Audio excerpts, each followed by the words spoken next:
예, 저는 어제 민원연에서 그 아주 중요한 상이죠. 민주시민 언론상 심사위원회를 했습니다. 네. 그래서 사실 좀 올해 좋은 보도들이 굉장히 많았는데 늘 많지만 여러 상들일 분들이 이제 많았는데 어떤 활동을 해서 상을 받는 분은 없었고요. 대부분이 보도 관련된 상이었어요. 그렇죠. 네. 그런데 후보작들 중에서 결정이 되었어요.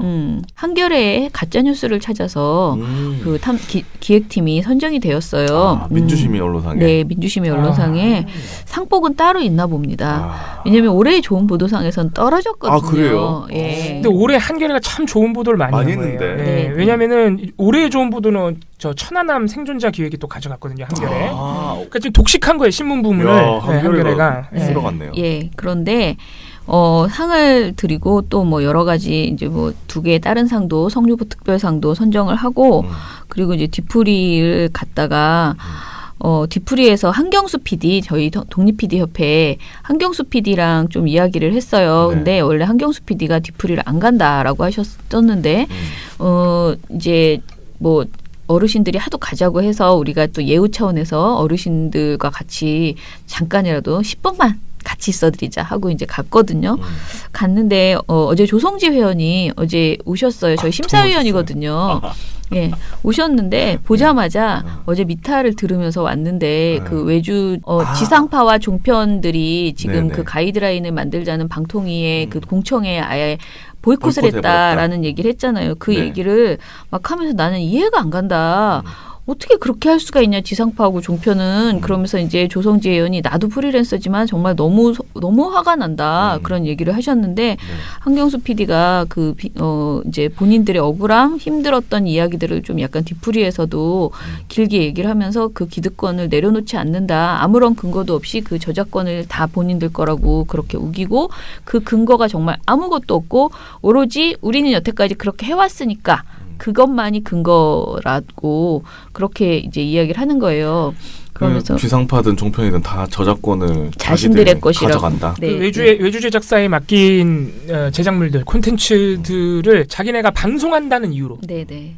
제작은 저들이 했지만 네. 이게 근데 우리나라의 이 저작권 인식이 얼마나 뒤떨어져 있냐면은 이게 방송사들만 꼭 그런 건 아니고 거의 모든 대기업들, 거의 모든 기업들과 거의 모든 공모전 이런 것들에서 예를 들어서 기업들 같은 경우에는 신입을 채용할 때 신입들에게 막 아이디어를 요구합니다. 그걸 그냥 가져가요. 그걸 그냥 쓰는 경우도 있고 또 공모전에서도 이런 거 보셨을 텐데 공모전 안내에 공고 같은 거 보면 아래 조그맣게 뭐라고 써져 있냐면은 제출하신 콘텐츠의 저작권은 모두 우리에게 귀속됩니다라고 써 있어요. 저도 웃긴 거죠. 예. 어이가 없던 게 저도 방송 공모전에 뭐 낸 적이 있거든요. 네.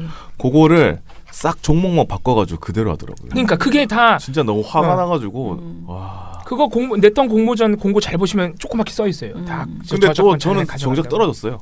그러니까 떨어져도 가져간다는 거야. 그걸 파일럿을 하더라고. 너무 화가 나더라고. 웃기는 일들이 참 많습니다. 자, 그래서 한경수 PD가 심지어는 김앤장에서 토론회 때 한번 왔었는데 김앤장조차도 우리가 굉장히 보수적인 그 해석을 하는 김앤장조차도 저작권은 외주 제작사에 있다라는 의견을 낸 바 있다는 거예요. 토론회에서. 그런데도 불구하고 언론 그 방송사들이 계속 그렇게 우기면서 우리 것이었다. 처음부터 우리 것이었다라고 주장하고 있다라고 하면서 속상함을 얘기했어요. 그래서 아주 마음이 사실 더 있고 싶은데 제가 어제 합창단을 가야 되는 날이기 때문에 합창단을 갔습니다.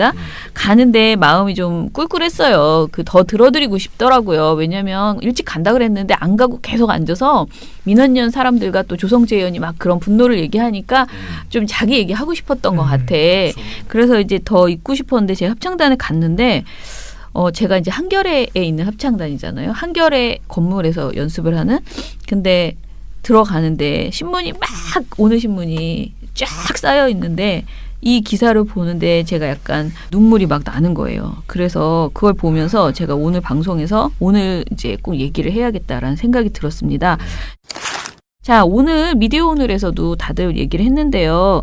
지금 24살 청년이 비정규직으로 일을 하다가 또 숨지는 이런 일이 발생했습니다. 우리가 말하는 죽음의 외주화 뭐 이런 말을 하죠. 위험한 일. 위험한 일.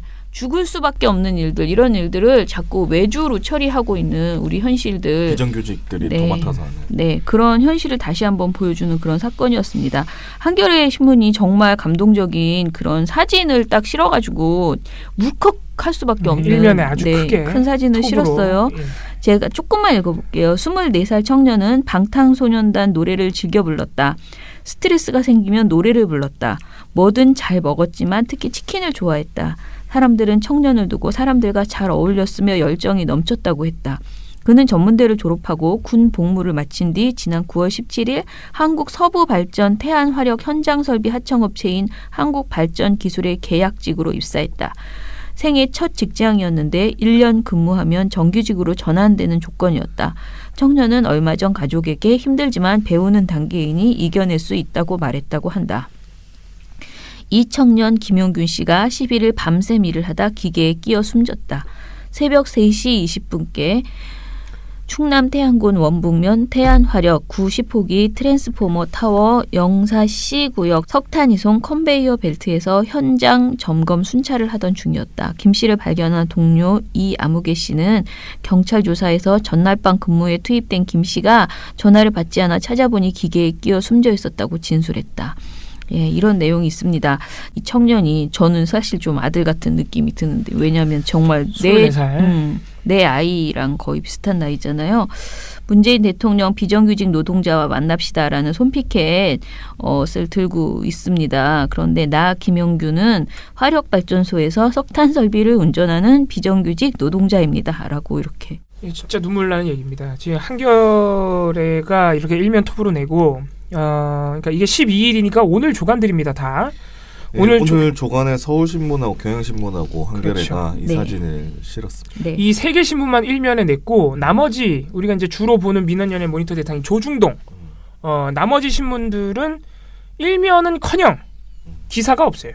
일어나지 않은 네, 일처럼 일면은커녕 기사가 없는 겁니다. 기사가 없습니다.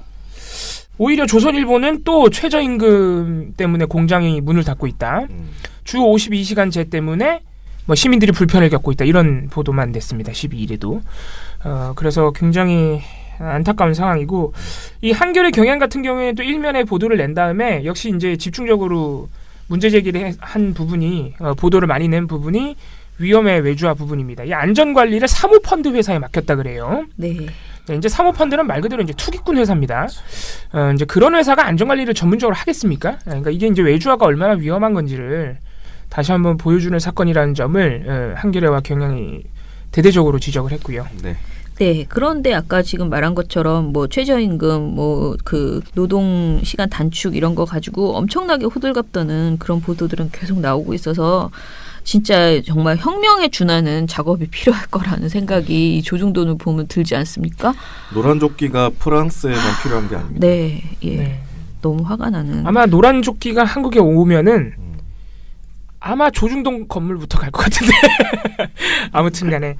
그리고 우리 이 김용균 님이 피켓을 들었듯이 이제는 대통령과 정부가 사실 비정규직 문제를 위해서 나설 때가 됐습니다. 지금 사고가 너무 많이 나요 지금. 네. 비정규직 못 만날 일은 없잖아요. 그래서 이젠 정말 나설 때가 됐습니다.